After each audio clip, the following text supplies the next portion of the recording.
दोस्तों, ये किताब जो आप देख रहे हैं अपनी स्क्रीन पे, ये कोई मामूली किताब नहीं है। ये पूरी जैन आर्चरी को आपको फील करवा देगी, पूरी फ़िलॉसफ़ी को फील करवा देगी। और एक अनोखी बात इस किताब की ये है कि ये किताब ना शब्दों पे बेस्ड नहीं है, ये ट्रू एक्सपीरियंस पे बेस्ड है। इसके जो राइटर हैं ईगन हेरिगल, जापान जाते हैं, 6 साल वहाँ बिताते हैं और वो लिखते हैं अपने एक्सपीरियंसेस को। और आर्चरी का मतलब यहाँ पे ये नहीं है कि आप जाएं और वहाँ पे धनुष बाण चलाना सीख गए, नहीं। यहाँ पे आर्चरी का मतलब है सेल्फ मास्टरी करना।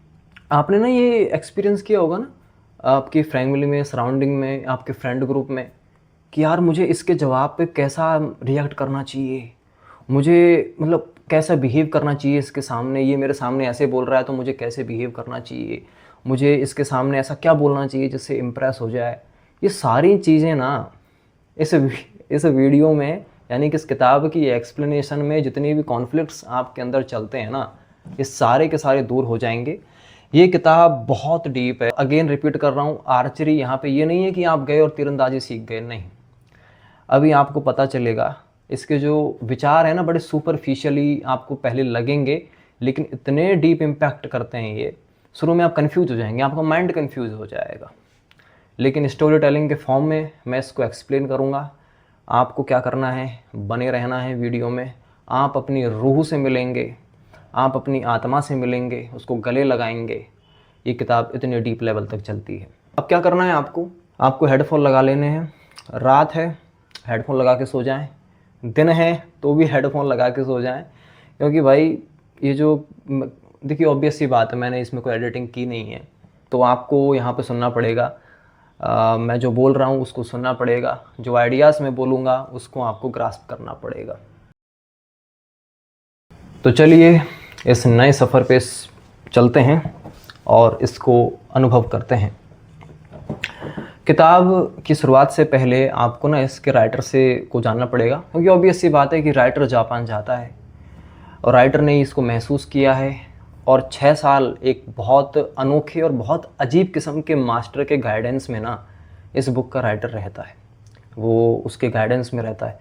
तो उससे पहले वो जर्मनी में है, जहाँ पे वो नेटिव उसका कंट्री है, वहाँ पे है वो। अब वो सोच रहा है कि मुझे यार जापान जाना है, मुझे जापान जाना है, मुझे ऐसे ऐसे करना है, वहाँ पे जाके तीरंदाजी सीखनी है, उसने पहले सोच रखा है। किताब में पता चलता है कि शुरू से ही ईगन हेरिगल को ना जैन आर्चरी में बड़ा इंटरेस्ट था, जो कि इस किताब के राइटर हैं। ऐसा कभी कभी हमारे साथ भी होता है, हमें भी कुछ चीज़ों में इंटरेस्ट होता है, तो एक समय में इतना बड़ा ऑब्सेशन बन जाता है कि कुछ भी हो जाए ज़िंदगी में, ये चीज़ हमको करके दिखानी है। तो वो फ्लाइट में बैठते हैं, जापान पहुंचते हैं। उनको वहाँ पता चलता है कि मुझे एक गुरु के गाइडेंस में मुझे शिक्षा लेनी है। और ना एक अजीब बात होती है कि वो गुरु बड़ा अजीब किस्म का होता है। ठीक है, अजीब किस्म का कैसे होता है, क्योंकि उसकी जो टीचिंग्स है ना, वो नॉर्मल टीचिंग्स नहीं है। यानी कि जितने स्कूल ऑफ थॉट हैं वहाँ पे जैन आर्चरी में, जहाँ जापान में, वो उन स्कूलों से बड़ी डिफरेंट स्कूल है। वहाँ का जो मास्टर है ना, वो अलग ही शिक्षा देता है। वहाँ कोई अगर स्टूडेंट जाएगा, शुरू में तो वो सोचेगा कि मुझे आर्चरी सीखनी है, फिर बाद में जाके उसको पता चलता है कि यहाँ पे जो टीचिंग्स दी जा रही है ना, वो आर्चरी के बेसिस पे नहीं दी जा रही हैं, वो रूह के बेसिस पे दी जा रही हैं। वहाँ आपकी रूह को छुआ जाता है। तो ईगन हरिगल अपने जो गुरु भविष्य में होने वाले थे, अभी तो गुरु है नहीं खैर, तो वो जाके चेक करेंगे। उनका भी एक ईगो है कि गुरु अच्छे मिले तो मैं रिजेक्ट कर, अच्छे मिले तो मैं उनको स्वीकार कर लूँगा, और बुरे मिले तो रिजेक्ट कर लूँगा, सिंपल सी बात है। तो हरिगल जाते हैं अपने गुरु के पास। अब ना आप ये देखो कि गुरु ने ना शुरू में हरिगल को स्वीकार नहीं किया। उन्होंने कह दिया कि I am not expect you, मैं तुम्हें स्वीकार नहीं करूँगा, मैं तुम्हें स्वीकार नहीं कर रहा हूँ। अब इसके पीछे कारण क्या है? कारण ये है कि देखो, जब उन्होंने खुद ही बताया कि देखो यहाँ के जो नेटिव लोग हैं ना, वो खुद ही जैन आर्चरी को सीखने में बड़ा कसरत करते हैं, वो भी स्टिल स्ट्रगल कर ही रहे हैं।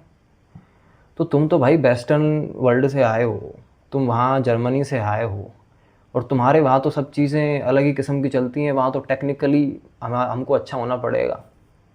तो ये सब चीज़ें, वो जो जैन मास्टर है जिसका नाम आवा किंजो है, अजीब नाम है, लेकिन उतना ही गहरा इसका काम है। तो आवा केंजो इसको कहते हैं कि ये तुम्हारे लिए नहीं है, टाइम वेस्ट करोगे यहाँ पे आने के बाद तुम, तो तुम्हें अपने जो अपने देश है वहाँ लौट जाना चाहिए। लेकिन हैरिकल साहब अड़ गए कि मुझे तो यही टीचिंग सीखनी है, यही टीचिंग सीखनी है। तो क्योंकि यार ऑब्वियस सी बात है कि इतना बड़ा सफ़र तय करके आए हैं हैरिकल साहब और उनको शुरू में रिजेक्ट कर दिया जाता है, तो वो तो कहेंगे कि यार हमें तो स्वीकार करो, आप स्वीकार करो, ठीक है। तो एट द एंड वो जो गुरु होते हैं ना, हैरिकल को स्वीकार कर लेते हैं। अब हैरिकल की टीचिंग स्टार्ट होती है डे फर्स्ट। अब आप फर्स्ट टीचिंग को इमेजिन करें कि हैरिकल खड़ा हुआ है और ना उसके सामने ना उसका जो गुरु है वो 50 मीटर की दूरी पे बैठा होगा, टेंपल में बैठा हुआ है। अब हैरिकल तो उस गुरु के पास जा रहा है, उसका गुरु कह रहा है रुको, बड़ी स्टिलनेस से कह रहा है, बहुत स्टिलनेस से कह रहा है। अब हम कुछ भी कहते हैं ना रुको, तो उसमें बहुत से लेसन्स निकल के आ जाते हैं। लेसन्स क्या, बहुत से तरीके निकल के आ जाते हैं कि हमने डोमिनेंस जमाने के लिए कहा होगा, हमने ये लोगों को नीचा दिखाने के लिए कहा होगा। बट वो जो गुरु कहता है ना उसमें बड़ी स्टिलनेस होती है। एक तो हैरिकल को ये झटका लगता है कि इतनी स्टिलनेस आई कहाँ से इनके अंदर, और दूसरा झटका लगता है कि मुझे रोक क्यों दिया, क्योंकि बड़ा ईगो था हैरिकल का, तो यार बहुत इंटेलेक्चुअल इंसान था, तो ये भी धक्का लग गया। गुरु ने कहा कि रुको, 50 मीटर की दूरी पे जो धनुष बाण रखे हुए हैं, बो एंड एरो जो रखे हुए हैं, उनको जाके उठाओ। ये गुरु ने उनको आदेश दे दिया। तो हैरिकल जाता है, उसको उठाने के लिए जाता है। अब जैसे वो उसको उठाने के लिए जाता है, गुरु कहता है रुको, खुद मत उठाओ इसे, धनुष बाण को अपने आप उठने दो, तुम काहे को उठा रहे हो। अब हैरिकल भाई साहब अजीब बात थी यार, अब हम धनुष बाण को नहीं उठाएंगे तो उसे कौन उठाएगा। भाई सिंपल सी बात है, आपको कोई चीज़ उठानी है तो धनुष बाण हमें उठाना पड़ता है, मतलब वो चीज़ उठानी पड़ेगी हमें। तो धनुष बाण उसको हाथों से उठाना था, लेकिन गुरु ने शुरू में इंस्ट्रक्शन क्या दिया कि तुम मत उठाओ इसे अपने आप उठने दो, इसे अपने आप उठने दो। अब ये जो मैसेज था, हैरिकल इसको शुरू में समझ नहीं पाया। अब मैं इसकी एक्सप्लेनेशन करूं कि इसका मैसेज का मतलब क्या हो सकता है, कि आप ना धनुष बाण को, और ये मैसेज ना वो गुरु शुरू में दे देता है उसको, हैरिकल को, कि यहाँ पे तीरंदाजी का मतलब ये नहीं है कि तुम्हें तीर सिर्फ खींचनी है और अपने टारगेट पे सेट करनी है, ऐसा नहीं है। अभी आप आगे ये चीज़ जानेंगे कि देखो ये गुरु ना इतना बड़ा इंटेलेक्चुअल है, जहाँ हैरिकल इसके पास आया हुआ है, इतना बड़ा इंटेलेक्चुअल गुरु है ये कि रात में भी तीर खींच देता है ना, वो टारगेट पे जाके लग जाती है इसकी तीर, इतना स्टिलनेस है इसके अंदर। और हैरिकल तो इसकी कामनेस को देख के घबरा गया भाई। हम तो देखो युवा लोग क्या करते हैं ना, ऐसे ऐसे देखते हैं ना चीज़ों को कि यार ऐसे ऐसे देखते हैं, पता नहीं क्या क्या चीज़ें एक्सपेक्ट कर रहे होते हैं दूसरों से। वो जो मास्टर है आवा केंजो, वो बहुत स्टिल है, उसके पास ना एक ऑरा है। आज की जो मॉडर्न लाइफ में चला ना ऑरा, वो जो रियल ऑरा ना आपको वहाँ जाके फील होता है उस गुरु के पास। बहुत ही खतरनाक ऑरा था, जिस किताब में, जैसे इस किताब में डिस्क्राइब किया गया है। तो हैरिकल को इस मैसेज शुरू में समझ नहीं आता कि यार मैं तो धनुष बाण उठाना है तो मुझे हाथों का इस्तेमाल करना पड़ेगा, ये क्या कह दिया गुरु ने। लेकिन इसके पीछे मैसेज था, गुरु ने नहीं बताया उसको। बट जब हम आगे इस किताब को पढ़ते हैं तो हमें पता चलता है कि इसका मैसेज का मतलब ये था कि ना आप धनुष बाण को ऐसे स्वीकार कर लो कि कोई एक्सटर्नल चीज़ नहीं है, इसको अपने रूह में जगह दे दो। ये आपके जो हाथ हैं, ये आपके जो पैर हाथ होते हैं ना, जो भी अंग हैं आपके शरीर के, आप अगर इनको हिला रहे हो ना, ऐसे ऐसे ऊपर नीचे कर रहे हो, तो आपको एक्सटर्नल फोर्स की ज़रूरत नहीं पड़ेगी ऐसा करने के लिए। यानी कि आप ये सोचोगे कि मैं ही हिल रहा हूँ। आप अपनी टांग को हिला रहे हैं तो आप ये नहीं कहते कि देखो मेरी टांग हिल रही है, आप ज़्यादातर मामलों में ये कहते हो कि देखो मैं हिल रहा हूँ, मेरा हिल रहा है, मेरा देखो ये मैं हिल रहा हूँ, ये मेरा शरीर हिल रहा है, ये है। तो गुरु ने कहा कि धनुष बाण को ऐसे स्वीकार करो अपनी ज़िंदगी में कि ये लगे ही ना कि एक्सटर्नल फोर्स हो, ये लगे ही ना कि बाहर से किसी यूएफओ ने इस चीज़ को तुम्हारे पास भेजा हो। ये गुरु का पहला मैसेज था ईगन हैरिकल को। अब हैरिकल ना बिगिनर है, और आपने अगर एक कोट पढ़ा हो एक इंटेलेक्चुअल जैन मास्टर का, उनका नाम है सुनरियू। उन्होंने कहा कि जो लोग बिगिनर होते हैं ना, उनके पास बहुत सी पॉसिबिलिटीज़ होती हैं, और जो लोग एक तरीके से यूँ कहें कि जो लोग बहुत ज़्यादा एक्सपर्ट होते हैं किसी चीज़ में, उनके पास ना पॉसिबिलिटीज़ बहुत कम होती हैं। अब कौन सी पॉसिबिलिटीज़ की बात की जा रही हैं? आप जो भी काम देखो शुरू में करते हैं ना, कोई भी चीज़ शुरू में करते हैं, यानी कि आप फर्स्ट वीडियो बना रहे हैं, कंटेंट क्रिएशन कर रहे हैं, तो आपके दिमाग में एक परफेक्शन होता है कि यार ऐसी वीडियो बनाऊंगा, डालते ही वायरल हो जाएगी, अपलोड करते ही पता नहीं कहाँ कहाँ तक, किस किस लेवल तक, लोग तक पहुँच जाएगी मेरी वीडियो। तो ये सब चीज़ मैनी पॉसिबिलिटीज़ आपके पास होती हैं। बट जो एक्सपर्ट होता है ना, वो बिगिनर से बड़ा लेवल का होता है। एक्सपर्ट के पास, जैसे कि उस सुनरियो ने कहा था कि उसके पास ना पॉसिबिलिटीज़ बहुत कम होती हैं। अब इसका मतलब क्या है? सिंपल सा मतलब यह है कि आपने अगर एक चीज़ पे फोकस कर लिया ना, तो वहाँ से पॉसिबिलिटीज़ बहुत कम निकलेंगी, क्योंकि वहाँ पे फिर आपका जो माइंड है वो हेजिटेट नहीं होगा, प्रोकास्टिनेशन के लेवल पे नहीं जाएगा। इसलिए बिगनर तो खैर गलती करता है, और यही चीज़ इस कोर्ट में बताने की कोशिश की गई है। ठीक है, तो पहला लेसन आपको मिल गया कि तीरंदाजी को एक्सटर्नल फोर्स की तरह ना लें। और अगर हम वेस्टर्न वर्ल्ड को कंपेयर करें और ईस्टर्न वर्ल्ड को कंपेयर करें ना, तो वेस्टर्न वर्ल्ड में टेक्निकली बहुत चीज़ चल रही हैं, वहाँ पे टेक्निकली चीज़ चलती है। यानी कि अगर वहाँ पे आपको धनुष बाण सीखना है ना भाई, तो कुछ मत करो, तीरंदाजी लो और टारगेट हिट कर दो। लेकिन ईस्टर्न में, जहाँ हम जापान की बात कर रहे हैं, वहाँ मामला थोड़ा उल्टा है, और ख़ासकर उस पर्टिकुलर टेम्पल में वो काम उल्टा है, जहाँ पे आवा केंजो के गाइडेंस में अपने ईगन हैरिकल साहब वो शिक्षा ले रहे हैं, टीचिंग्स ले रहे हैं। 6 साल तक वो वहाँ रुकते हैं और टीचिंग्स लेते हैं और अपनी रूह को पहचान पाते हैं। और इस वीडियो के ख़त्म होने तक आपको एक गाइडेंस मिल जाएगा। रूल्स फॉलो नहीं किया तो फिर कोई मतलब नहीं है, रूल्स आपको फॉलो करने पड़ेंगे। तो आवा केंजो का गाइडेंस होता है, फर्स्ट डे में उसको पता चलता है कि भाई मुझे तीरंदाजी को ना, इस आर्चरी को एज ए एक्सटर्नल फोर्स लेना ही नहीं है, जिस तरीके से वेस्टर्न वर्ल्ड में चलता है। ये जो फिलॉसफी थी ना, किसी भी काम को अपने आत्मा तक ले जाने की, वो इंडिया के अंदर भी थी। लेकिन कुछ मायनों में ना, अब जब इंडस्ट्रियल रेवोल्यूशन आए, मैकाले की फ़िलॉसफी आई कि इंडियन लोगों को ना ऐसा माइंड सेट कर दो कि खून से तो इंडियन हो, दिमाग से अंग्रेज़ हो, तो सब शिक्षा पद्धति हमारी मार दी गई। तब ब्यूटीफुल ट्री यहाँ पढ़ सकते हैं भाई धर्मपाल, क्या क्या चीज़ उन्होंने वर्णन की है वहाँ पे।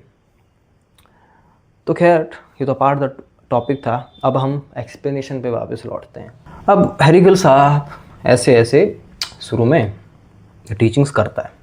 एक लेसन मिल चुका है कि धनुष बाण को अपने आप उठने दो, तुम मत उठाओ। अब वैसे तो उठा लेता है हैरिकल साहब, अपने धनुष बाण को उठा लेते हैं, बो एंड एरो को उठा लेते हैं, तीरंदाजी करने जा रहे होते हैं, और उनके सामने ना टारगेट होता है।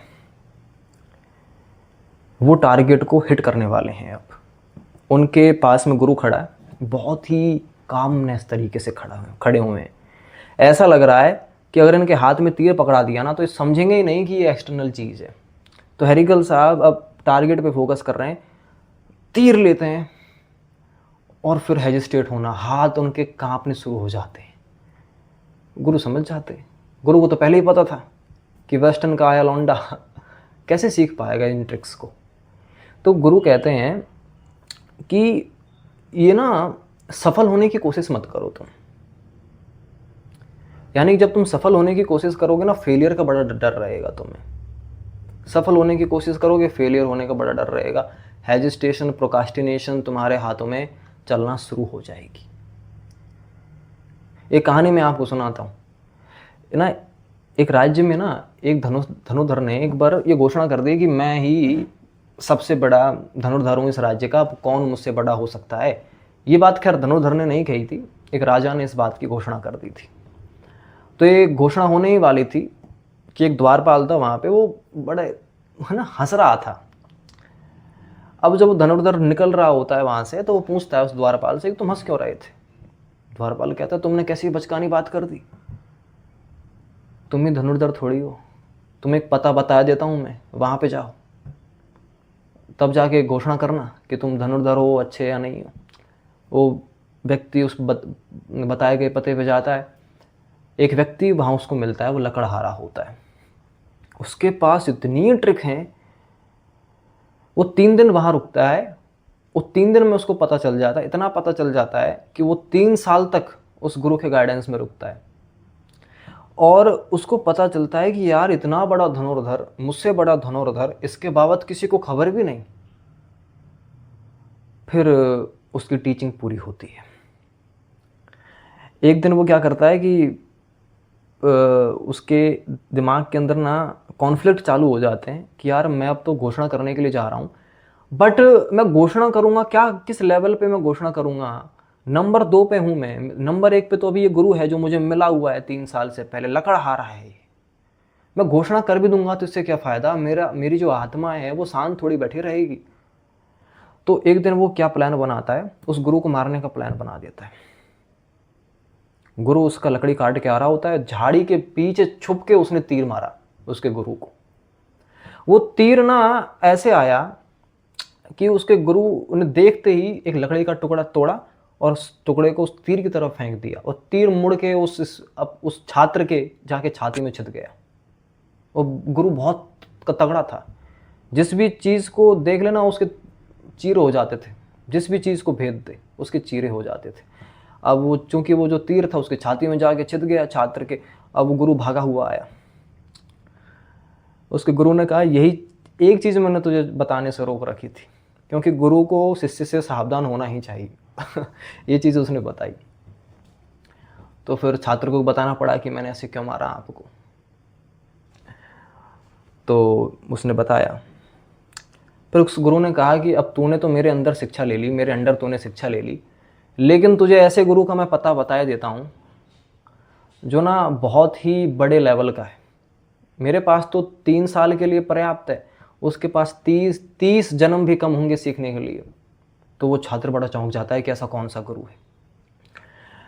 तो छात्र बताता है उसको, वो गुरु बताता है कि देखो इस तलहटी पे वो गुरु रहता है, और वो उससे भी बड़ा गुरु था, वो उसका भी गुरु था। तो छात्र उसका पता लेके उसको खोजने के लिए जाता है। तो एक पहाड़ी की तलहटी पे वो रहता था, बुढ़ा आदमी। अब उसकी ना पूरी आकांक्षाएं धूल धूसरित हो चुकी हैं उस लड़की की। तलहटी पे वो पहुंचता है और उसको एक बूढ़ा इंसान मिलता है वहाँ पे, और उसकी ना कमर झुक चुकी है पूरी तरीके से, कमर उसकी झुक चुकी है। वो लड़का पूछता है कि यहाँ पे ये नाम का है। वो बुढ़ा इंसान कहता है कि हाँ ये मैं ही हूँ, वही होता है। अब उस लड़की ने ना अपने कंधे पे वो धनुष टांग रखा था, धनुष और बाण होते हैं ना, वो टांग रखे थे उसने। गुरु ने कहा कि तीरंदाजी सीखना चाहते हो? उन्होंने कहा हाँ तीरंदाजी सीखना चाहता हूँ। तो ये धनुष बाण क्यों टांग रखा है? अब पूछोगे ये क्या मतलब हुआ? धनुष बाण मतलब तीरंदाजी में सीखने आया हूँ, तो टांगने का तो ये तो जरूरी है ना। गुरु ने कहा कि ये जरूरी नहीं है। जब कोई धनुर्धर तीर बाण चलाना सीख जाता है तो उसकी ज़रूरत ही नहीं होती। अगर कोई वीणा बजाना सीख जाए तो वीणा को तोड़ देता है। तो तुम्हारे पास इसका होने का क्या सवाल है अगर तुम धनुर्धर बनी गए हो तो? गुरु कहता है कि उसका हाथ पकड़ता है, आओ मेरे पास आओ थोड़ा सा। उसको ना वो एक कंठशिला पे ले जाता है, जहाँ पे एक पैर रखें तो वहाँ पे पहाड़, दूसरे पैर रखें तो वहाँ पे खाई। उसका जो बूढ़ा गुरु जिसकी कमर आधी झुक चुकी है, वो उस पहाड़ी पे जाके पैर रखता है, दूसरा पैर उसका वहाँ पे खाई गर्त ही गर्त है। वो कहता है तुम ऐसा कर सकते हो? वो घबरा जाता है, वो जो लड़का होता है वो घबरा जाता है, मैं नहीं कर सकता ऐसे। वो गुरु कहता है कि जब तुम कंप रहे हो तो निश्चित ही तुम्हारी आत्मा कपती होगी। तुम धनुष बाण चलाना कैसे सीख जाओगे? अगर तुम यहां कप रहे हो तो तुम्हारी आत्मा भी कपती होगी। उसने ऊपर यूं झांका, 30 कारवा गुजर रहा था 30 पक्षियों का। वो पूरा जैसे ही उसने नजर उस गुरु ने ऊपर की, वो 30 के 30 जो पक्षी थे वो नीचे आके गिर गए, खत्म। कर सकते हो ऐसा तुम? हाँ तोते बोते को तुम छेद देते होगे, लेकिन जो तुम्हारी आत्मा कप रही है, जो तुम हेजिस्टेट हो रहे हो, आत्मा तो कपती होगी तुम्हारी। इस पर विजय पाना सीखो, और इस पर विजय तब पाओगे जब एकदम इमर्ज कर लोगे इस चीज़ को। ये दूसरा लेसन मिला है आपको इस स्टोरी से। तो यही चीज़ ना वो आवा किन जो हैरिगल को सिखाना चाहता था, बट हैरिगल तो बड़े नाराज़ हो गए साहब कि हमारा ईगो बड़ा आ गया सामने।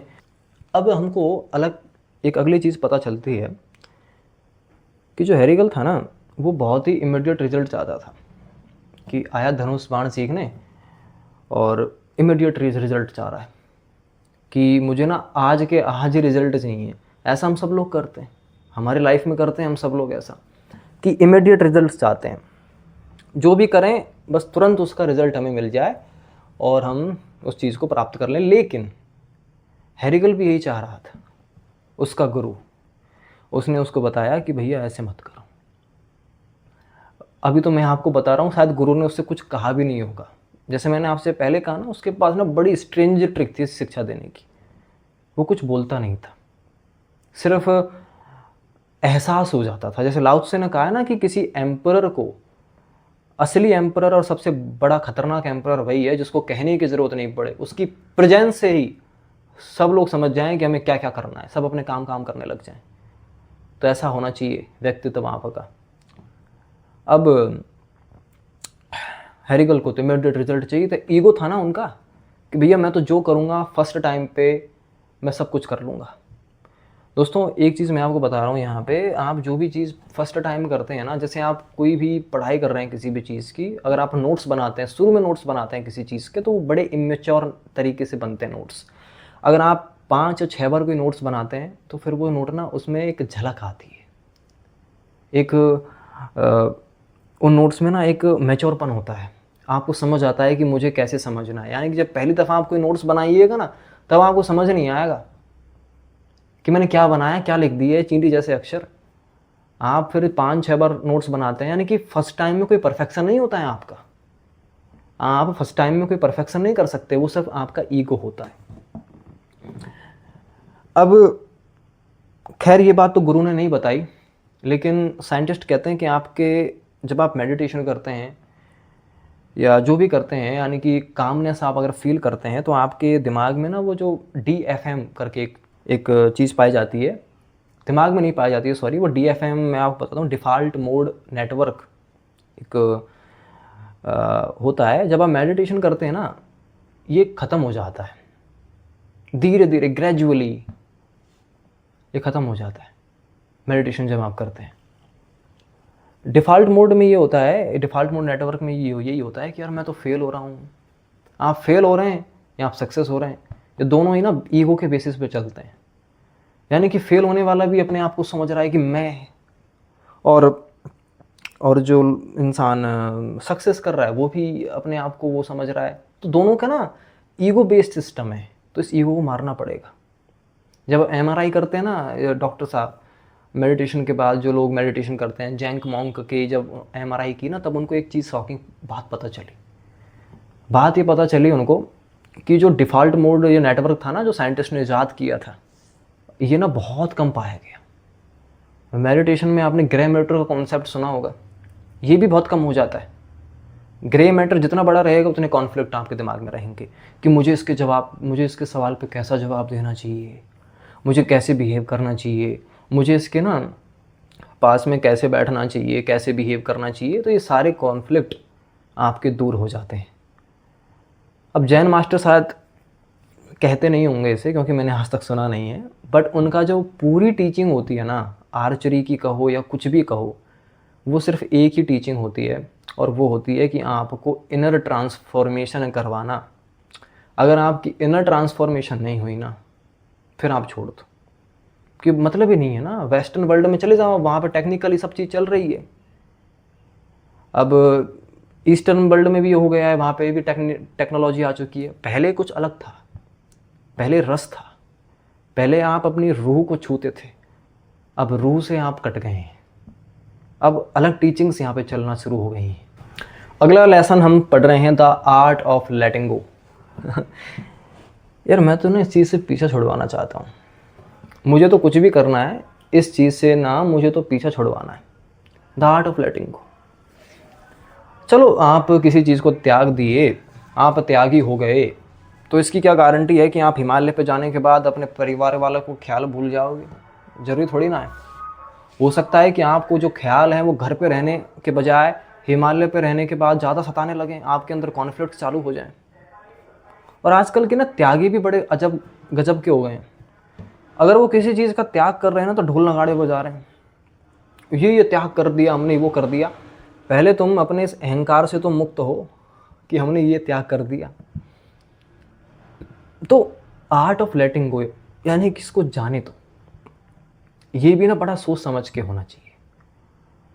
और आप अगर सोच समझ के कर रहे हैं तब भी कॉन्फ्लिक्ट है। आवा गेंजो की टीचिंग ऐसी है इस किताब के अंदर, the Jain in the art of archery किताब में, उनकी टीचिंग्स भी कुछ इस तरह की हैं। वो कह रहे हैं कि तुमने ये सोच लिया ना कि मैं इस तरीके का त्यागी बन जाऊंगा जो अच्छा है, तब भी कॉन्फ्लिक्ट है तुम्हारे दिमाग में। आराम से होने दो चीज़ को। जैसे बच्चा उंगली छोड़ता है ना, उंगली ऐसे होने दो।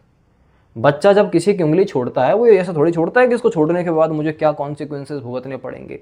जब कोई बच्चा आपकी उंगली पकड़ रहा है, चल रहा है आपके साथ, और वो अचानक से आपकी उंगली छोड़ देना, तो उस बच्चे के दिमाग में सिर्फ प्रेजेंट मोमेंट होता है, ना फ्यूचर होता है ना पास्ट होता है। उसको ये भी कॉन्फ्लिक्ट नहीं चल रहे होते हैं कि यार अगर मैंने इनकी उंगली छोड़ दी तो मेरा पेरेंट या मेरे चाचा या मेरे ताई मेरे बारे में क्या सोचेगा, क्या सोचेगा, क्या कि मैं रूड हूँ, मैं नाइस गाय नहीं बन के रह सकता इनके सामने।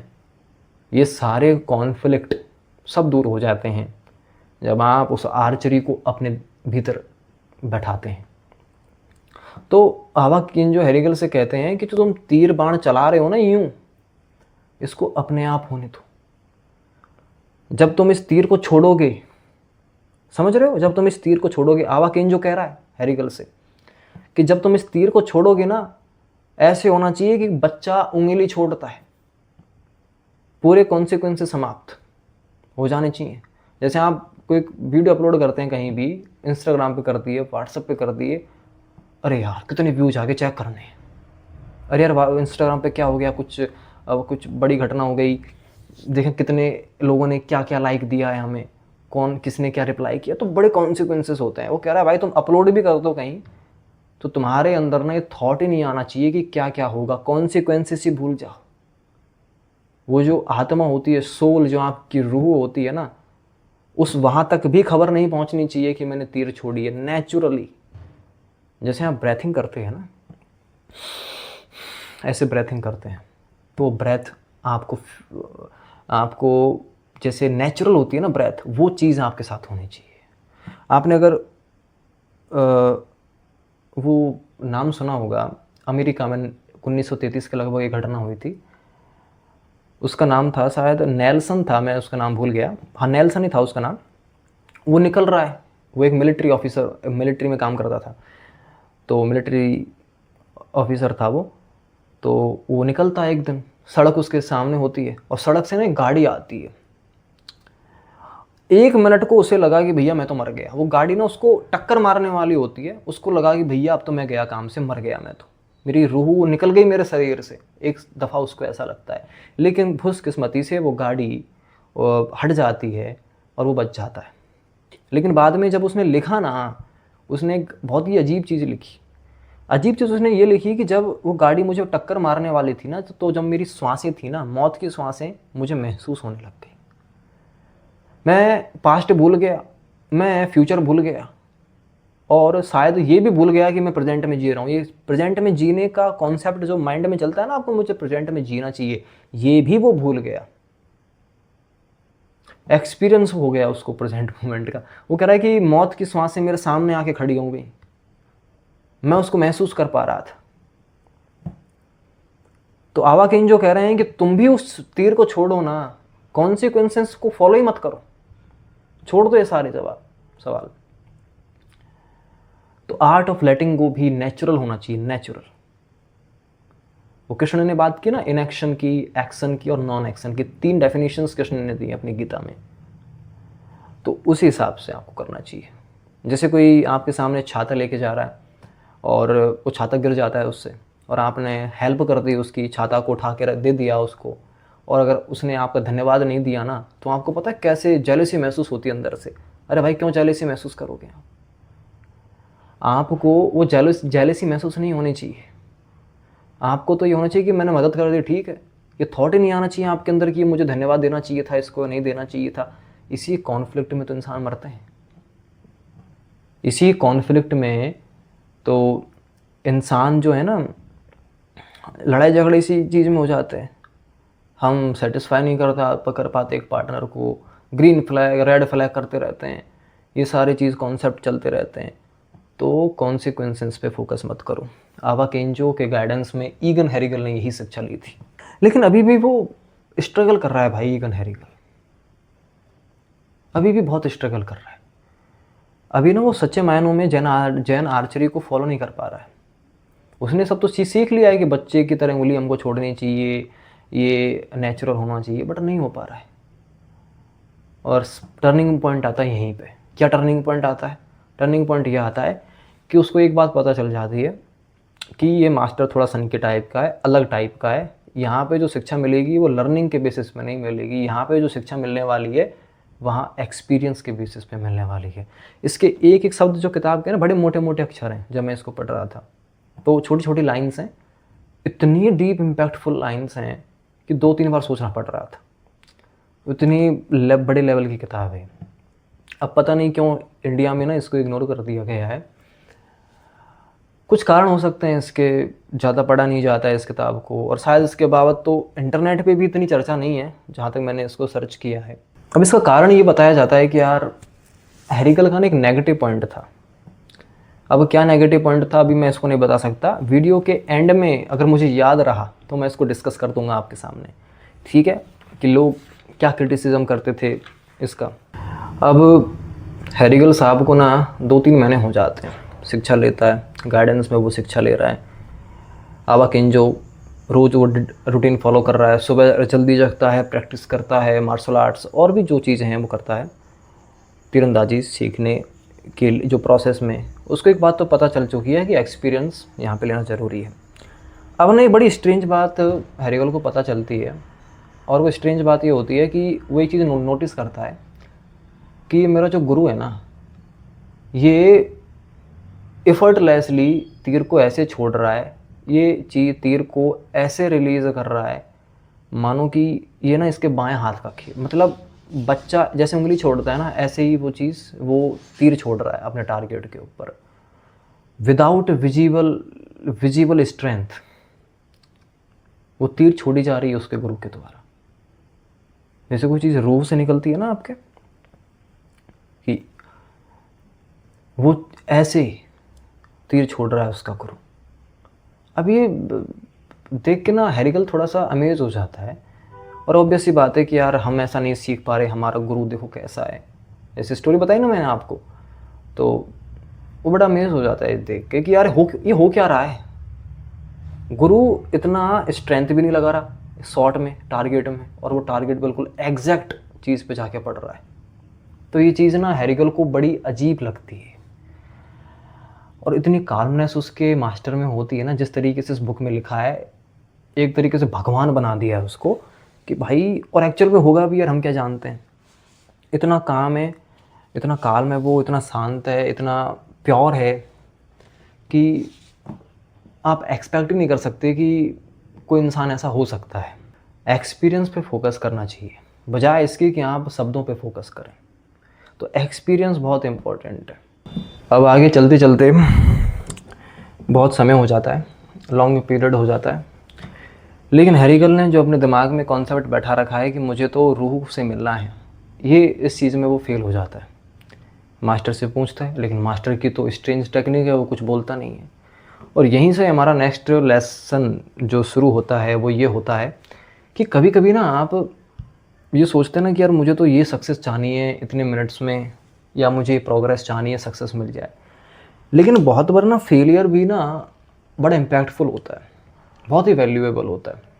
किस तरीके से वैल्यूएबल होता है कि बहुत बार फेलियर आपको ना, आपकी जो प्राइड होती है ना उसको वीकन कर देता है, आपका जो इम्पेशंस होता है उसको भी वीक कर देता है। तो ये बड़ा ज़रूरी है कि आपको थोड़ा फेलियर से सामना करना पड़े, क्योंकि सक्सेस के बाबत सोच के उसे क्या मिलेगा। और जो इंसान सही सच मायनों में सक्सेस के बाबत सोचता है ना, इस बुक के अकॉर्डिंग उसको फेलियर तो झेलना ही पड़ेगा, क्योंकि उसके पास कुछ है ही नहीं। उसके पास क्या है? उसके पास सिर्फ ओवर थिंकिंग है, यानी कि आप एक्शन नहीं ले रहे। और अगर वास्तव में आपको एक्शन लेना है ना, तो ये चीज़ आपको अप्लाई करनी पड़ेगी कि action is the main key to the success, rather than thinking, rather than imagination. जो एक्शन लेगा वो जीतेगा। बट हम इमेजिनेशन में कॉन्फ्लिक्ट क्रिएट कर देते हैं, तो बहुत बार ना आपका जो फेलियर है ना, ये भी वैल्यूएबल होता है, बड़ा आपकी प्राइड को वीक कर देगा, ये कर देगा, ठीक है। तो ये भी ज़रूरी है। अब अगला बढ़ते हैं। एक कॉन्सेप्ट आता है जो कि अवाकिन जो इसमें देते हैं कि इट सूट्स, कि ये सूट करना चाहिए। मतलब इसका क्या मतलब है? ये नहीं कहा कि यू सूट, तुम सूट करो, ये नहीं कहा अवाकिन ने। अवाकिन ने सिंपल सी एक बात कही कि इट सूट्स, यू सूट नहीं कहा उसने। अब हैरिकल उसको सुन रहा है आराम से बैठा हुआ कि यार इट सूट, ये क्या चक्कर है। फिर अवाकिन इस बात पे फोकस करता है कि सॉरी, वो जो हैरिकल है इस बात पे फोकस करता है कि अवाकिन ने शुरू में ये कहा था मुझसे कि तुम तीर बाण को खुद मत उठाओ, इसको स्वयं अपने आप उठने दो। तो वो कॉन्सेप्ट वो समझ जाता है कि इट सूट का मतलब कि मैं ये महसूस ना करूं कि मैंने ये तीर छोड़ा है, बल्कि वो तीर स्वयं जाके लगना चाहिए। मेरे से कुछ नहीं होगा, बल्कि तीर स्वयं जाके लगना चाहिए, तब जाके मुझे कुछ इफेक्ट महसूस होगा। ये चीज़ वो बताता है। बहुत महीने हो जाते हैं उसको ऐसे करते करते, 4-5 महीने हो जाते हैं। अब चूंकि वो रुकने वाला 6 साल है, अब 6-7 महीने, 3-4 महीने उसको हो जाते हैं और वो अभी भी स्ट्रगल कर रहा है। वो अभी भी स्ट्रगल कर रहा है कि मुझे ये चाहिए, मुझे वो चाहिए। और कुछ महीनों में वो सीख चुका है, मेडिटेशन उसने करना शुरू कर दिया है, वो अच्छा गाइडेंस में अवाकिन के है।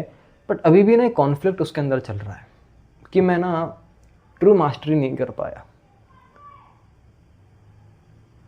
और शायद उसका गुरु अवाकिन ये मैसेज इस बुक में डिस्क्राइब नहीं किया गया, लेकिन मैं अपने आप से कहता हूँ कि ये जो मैसेज था ना, वो अवाकिन भी महसूस नहीं कर पा रहा था।